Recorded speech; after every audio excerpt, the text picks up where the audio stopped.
തിരുവില്ലാമല പഞ്ചായത്തിന്റെ രണ്ടതിരുകളായി ഒഴുകുന്ന നീളനദിയും ഗായത്രി നദിയും കനത്ത മഴയാൽ ഇരുകരകളും മുട്ടി ഒഴുകി തുടങ്ങി. കാലവർഷം ശക്തി പ്രാപിക്കുന്നതോടെ ഇനിയും ജലനിരപ്പ് ഉയരാനുള്ള സാധ്യത മുന്നിൽ കണ്ടാണ് തിരുവില്ലാമല പഞ്ചായത്ത് ഭരണകർത്താക്കൾ നദിക്കരയിൽ താമസിക്കുന്നവർക്ക് ജാഗ്രതാ നിർദ്ദേശം നൽകിയിരിക്കുന്നത്.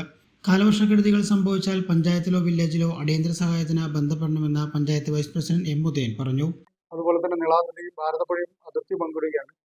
അത് മാത്രമല്ല, ഭാരതപ്പുഴയിൽ കാലത്ത് ഐവർകുളം തീരത്ത് നിരവധി ആളുകൾ ബലിതർപ്പണത്തിന് വേണ്ടിയൊക്കെ എത്തുകയാണ്. അപ്പോൾ അവരൊക്കെ തന്നെ ജാഗ്രത പുലർത്തണം എന്നൊരിക്കൽ കൂടി അഭ്യർത്ഥിക്കുകയാണ്. കാരണം വെള്ളം കാലവർഷം കനത്തതിനാൽ വെള്ളം കൂടി വരികയാണ്. അപ്പോൾ നദീതീരങ്ങളിലുള്ള പുഴയുടെ ഓരങ്ങളിൽ താമസിക്കുന്നവരും അതോടൊപ്പം തന്നെ ക്രിയയ്ക്കും മറ്റു കാര്യങ്ങൾക്കും വരുന്ന തീർത്ഥാടകരുമൊക്കെ ശ്രദ്ധിക്കണം എന്ന് ഒരിക്കൽ കൂടി അഭ്യർത്ഥിക്കുന്നു. കാലവർഷക്കെടുതി നേരിടാൻ പഞ്ചായത്ത് പൂർണ്ണ സജ്ജമാണെന്നും ഉദയൻ വ്യക്തമാക്കി.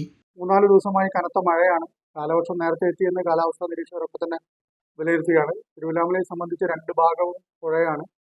പെട്ടെന്ന് തന്നെ വെള്ളം കയറാനുള്ള സാധ്യതകൾ വളരെ കൂടുതലാണ്. അതുകൊണ്ട് ജനങ്ങളൊക്കെ തന്നെ വളരെ ശ്രദ്ധയോടെ ഇരിക്കണമെന്ന് ഈ അവസരത്തിൽ അഭ്യർത്ഥിക്കുകയാണ്.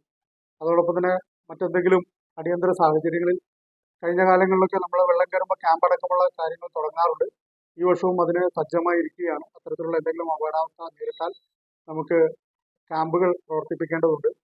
സ്കൂളുകളും അതുപോലെ തന്നെ ബഡ്സ് സ്കൂൾ അടക്കമുള്ള നർദിന സ്കൂൾ അടക്കമുള്ള തിരുവില്ലാമലയിലെ സ്കൂൾ സംവിധാനങ്ങൾ പൊതുസ്ഥലങ്ങളൊക്കെ ക്യാമ്പാക്കുന്നതിന് വേണ്ടിയുള്ള സാഹചര്യങ്ങൾ ഒരുക്കിക്കൊണ്ടിരിക്കുകയാണ്.